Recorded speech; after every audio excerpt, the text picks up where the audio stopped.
Hi, my name is Myla Maloney, and I am Vice President of Strategic Accounts in Premier Applied Sciences. And today, I'm going to talk about provider-based, value-based contracting.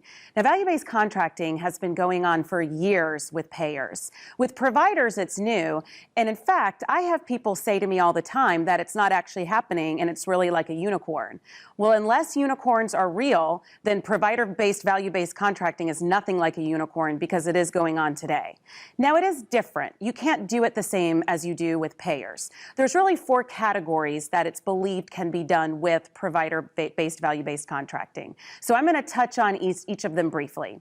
The first is an evidence-based care discount, and that's exactly as it sounds. Instead of tying a discount to an outcome at the end of a contract, you look for an evidence-based clinical practice that happens prior to the use of a product, and you discount there. And that's very exciting for some people to think about because a lot of times people are attaching their products to outcomes like surgical site infections, hospital readmissions, length of stay, and there is so much attached to really improving that. We know that no one product is the real smoking gun to fix that. So instead, if you can come up with some sort of evidence-based practice that if you knew a system did it, it would improve care and probably lead to the use of your product, that's probably safer, easier to measure, and a lot less meaty for a healthcare system to bite off. Now, as I go through the rest of these, they do get a little more complicated. So the next is a product or service guarantee. And that too is exactly as it sounds.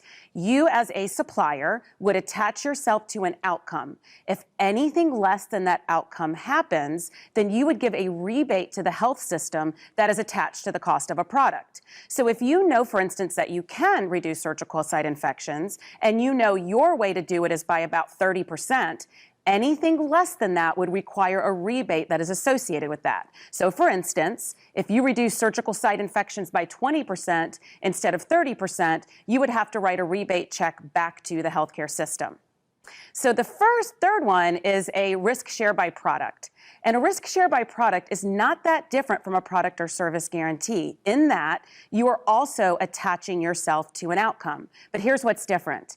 If you don't meet the outcome, then you discount another cost that the system incurred as a result of the product, but not the cost of your product. So for instance, if you were to attach yourself to a total cost reduction for patients and that total cost reduction was not achieved, then you would need to give a discount that was associated with that total cost reduction, again, not the cost of the product.